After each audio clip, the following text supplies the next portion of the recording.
So we're back to the start of part 2. We uploaded that first video. If you've been watching, we're making the main cap that we're replacing off one of our TFX Hemi blocks.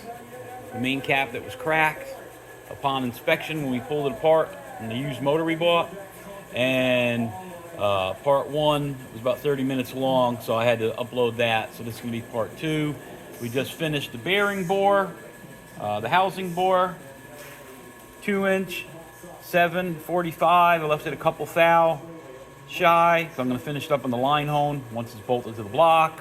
And we'll go over that once we get the cap done and torqued on the block. But now we're going to pull it out of the vise. We're going to put our jaws back on. We're going to put a fly cutter, and we're going to bring our thickness to size. Right now we're only off about 100 thou, so we're going to go ahead and set that up. So let's get to work. Okay, we got our vise jaws back on. Got our main cap back in the vise, and we got a fly cutter and a spindle. And we're going to bring it to size. Like I said, we bought the material stock size is 1.25 inches, and the main cap finishes up at 1 inch 100 thousandths thick. So we'll take 50 thousandths off this side and flip it around and skim the other side. So let's touch off with the cutter and let's get throwing chips.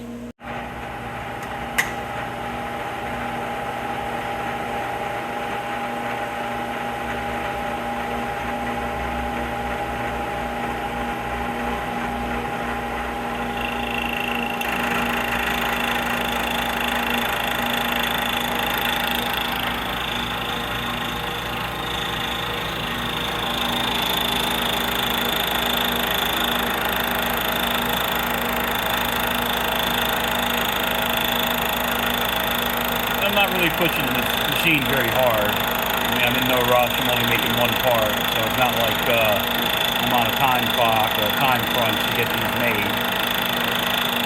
Just take it nice and easy. It's my day off.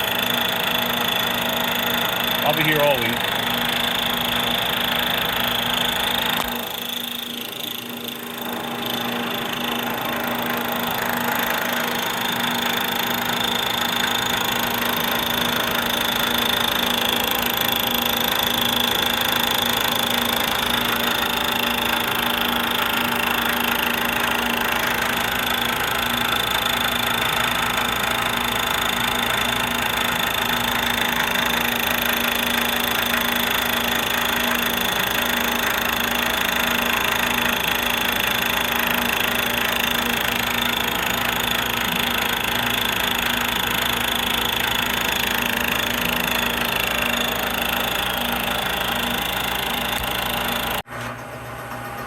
I changed the fly cutter. I didn't like the finish I was getting with that little cheap Shards fly cutter, and I put on my trusty old homemade fly cutter that my dad made probably in 1969. If I had $1 for every cylinder head I decked with this fly cutter, I'd probably have a few bucks. I decked a lot of heads with that before I had a dedicated cylinder head surfacer. But nevertheless, we're chopping away. This should be the last pass on this side, and then we'll flip it over and bring the underside into size. Making a mess on the floor like it's snowing out here. It's snowing in aluminum. We'll let this finish up.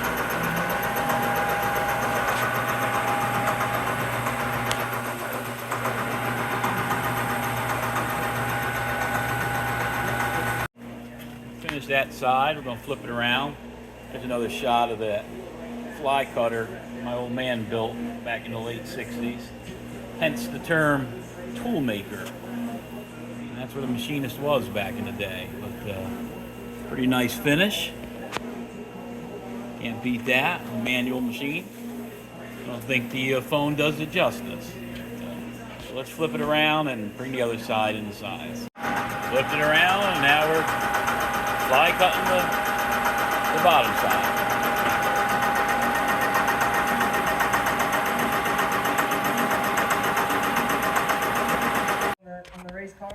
And we're done. No, only kidding. All right, the blanks pretty much done. So now what I'm going to do, I'm going to go ahead and put it in the vise and stand it up, and let's go ahead and drill and tap for the cross holes while we still got some meat to hold on to it. So next up, we're going to put the cross holes. I'm going to drill and tap the cross holes while we still got a good amount of meat to hold on. I'm going to have the edge find apart again. For those that don't know what an edge finder is, it's a little wiggler, I like to call it. It's a little spring-loaded tool that, I know I'm not getting a good focus here, I'm jumping around. So what you do is, you want to find the exact edge. I want to put the center of the spindle dead on the edge, center edge of the part. So slowly touch into the part, and as you notice, as I touch into it, it's going to stop wiggling.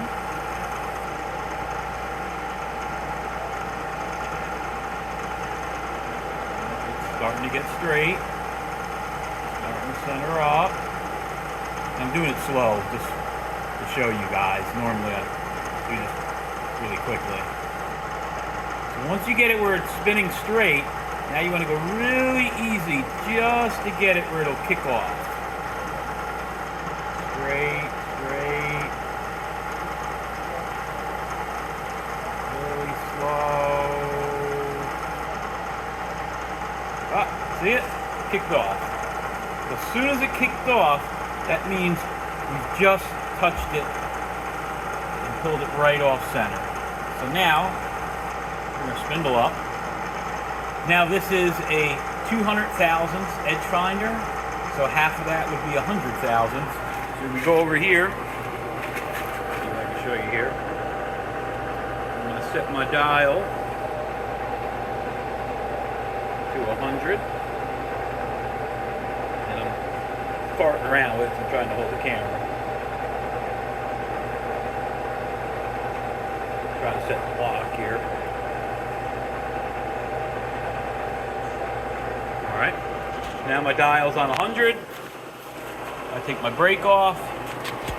And now we know, like I said, 200 thousandths is the whole diameter, so we want to go half the diameter, which is 100 thousandths. Set the dial to 100 and just take it right to 0.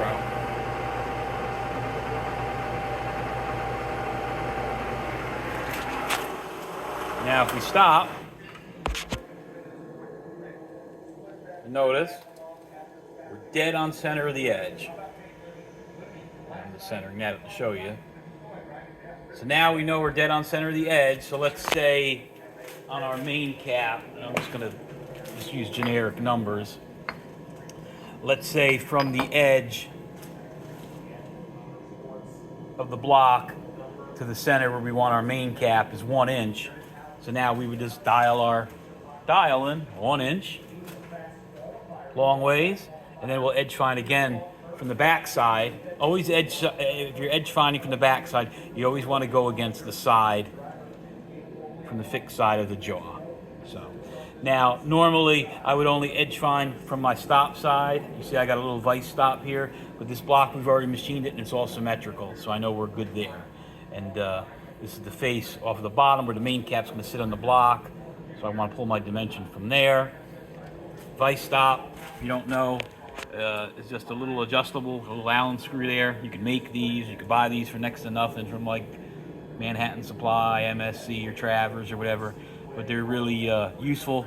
They just clamp on the jaw, so now when I drill the hole, I don't have to edge find the other side. I can just turn it around and go to work.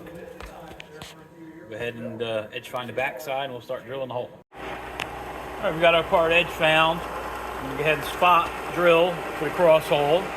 Put a little spot there, and just going to double check, make sure we're where we're supposed to be.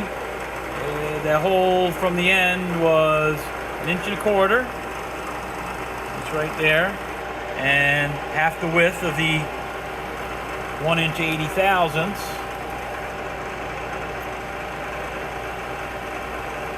which would be 5/4.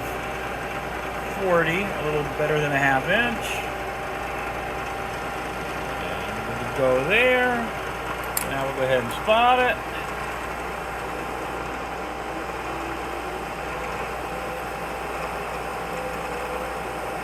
And the threaded hole is a ½ It's a ½ inch coarse thread.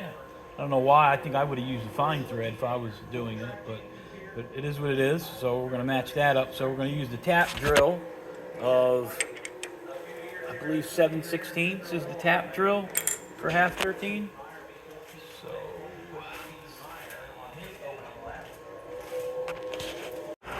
all right, and the depth of the hole is 1 3/4 deep. So I set my quill stop.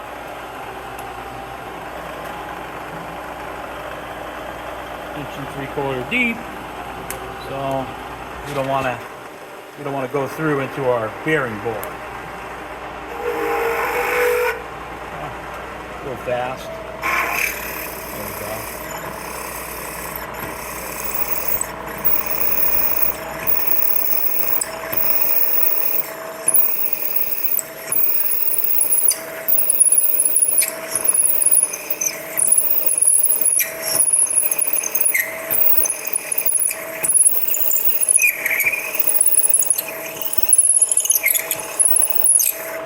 All right, then we'll flip it around, drill the other side, and then we'll go ahead and thread them, tap them. Before I thread the hole, I'm just going to put a nice countersink, nice 45-degree countersink, to help get the tap started. And that is one dull countersink. There we go, that's a little better. I'll tell you, one thing I never mastered was sharpening a countersink. I've tried, but when they get dull, it's better off replacing them. And a 2-flute countersink always machines about the best. The ones with the multiple flutes are called chatterless. I call them chatterling because that's all they do is chatter. But yeah, want a nice lead in, and now we'll go ahead and thread it. All right, we got our ½ inch 13 tap in the drill chuck, no less. Oh yeah, we're gonna power it in. I like to live dangerously. 1 part, 2 holes that need to be threaded. Come on, got time to be doing this by hand. Like I said, I live dangerously. I drive a funny car with motors I build myself, so I don't get no more dangerous than that. Castrol, Molly D. A little juice for the tap. Ah, everything's better with a little bit of juice. Let's see if I can power this tap in while I'm holding the phone. That's going to be a good trick. And I use a drill chuck to use as a safety because hopefully if it does get bound up, she'll start slipping. So let's take a look here and see what we got. Not too good. Come on. Come on. Probably should tighten that up a little tighter than I did.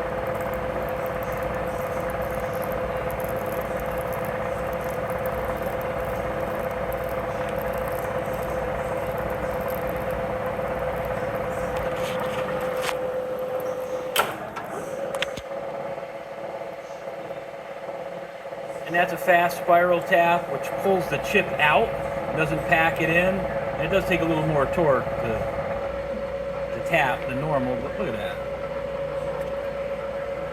Beautiful. We'll flip it over to the other side now. We'll go ahead and thread the next hole. Put our Molly D. This, like I say, this is the shit for threading. If you're threading small holes in stainless, this is a must-have.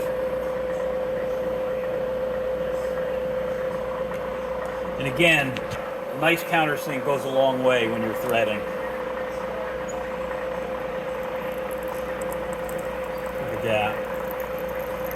To kick this in reverse though, by holding this phone.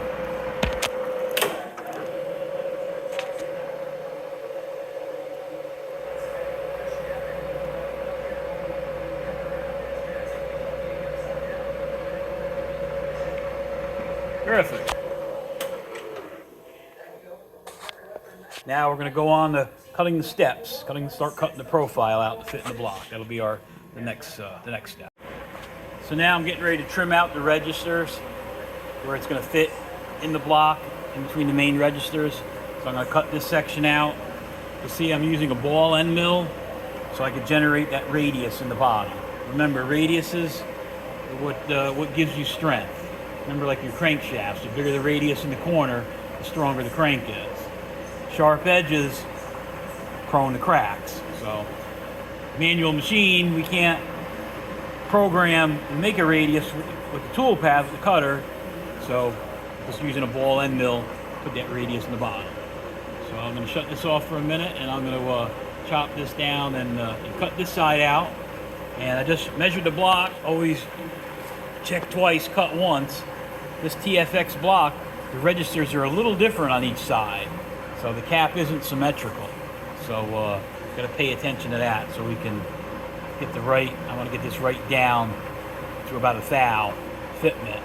So like I said, we can just use a rubber mallet to just tap it in the block. So I'm going to go ahead and cut this out and be right back. So we got our register corner cut in the size. Now we're going to flip it around and we'll cut the other side. It's starting to look like a main cap now. So I switched over from my ball nose end mill. Now that I got my my pad width, and I'm just going to chop the rest down with a square end mill. It takes a lot of pressure off of the nose. I just wanted that ball nose end mill on there to get my radius in the corner. We'll finish squaring this up, and we're going to flip it around, and we're going to go ahead and put the holes in for the main studs.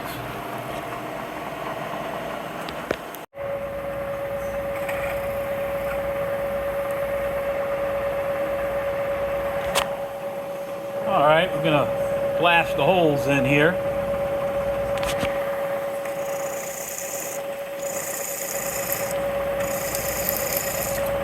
And the holes are 625, so I'm going to drill them ½ inch, and then I'm going to ream them 625. And spot drill the next side. We'll go ahead and pop the hole in to the right side.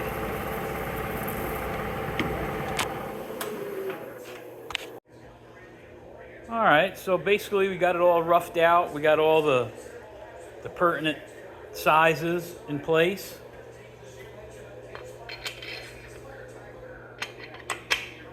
And yeah, she's gonna fit right in there, tap it right in. And I got it close so I can do the line bore, bind hone, you know, once we get this set.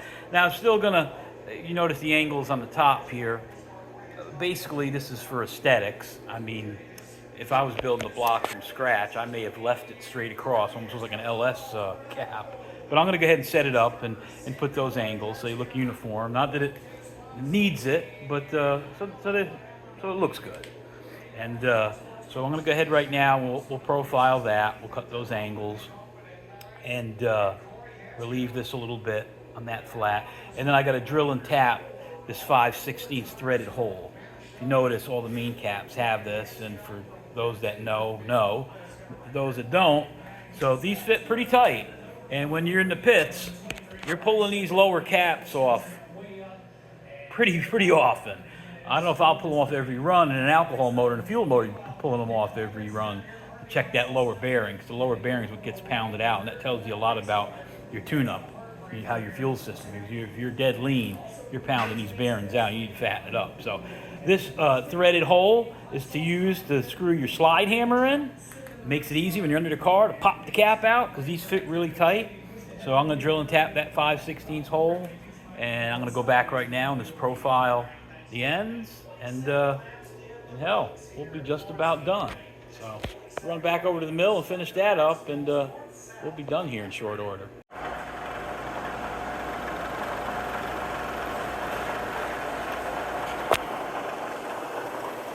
Now I'm just profile milling it just to match up the other cap. It's basically for aesthetics.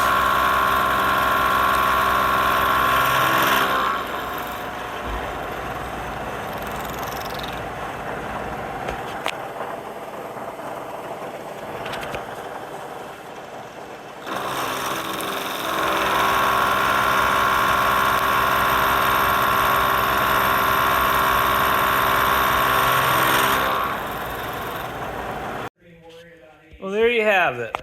Finished up. The only thing I got left to do is put the bearing tang in there, and I'll use a little keyway cutter to do that. But other than that, we're finished. Yeah, a little bit of time, about 4.5 hours. Could have put it on the CNC and did it in 15 minutes, but again, with programming and setup, it would have took some time, and it really would have been pointless just to make one. But and yeah, I could have called Alan Johnson and ordered a cap. He sells these caps, I believe, for about $350, $400 a piece, and then you got shipping coming from California and the weight. But so yeah, to most probably would have been more economical to buy one, but had a few free hours on a Saturday, and I figured it'd be good content to put on the Prince Brothers site. But we got the cap done, so the next step is this week when I get time, I'm gonna, like I said, cut that the bearing tab in there, and then I'll torque it down, and we'll get it up on the line hone over there, which if you followed some other videos, I showed my line hone before. It's an old repurposed vertical hone. We put a wing on that we made into a line hone.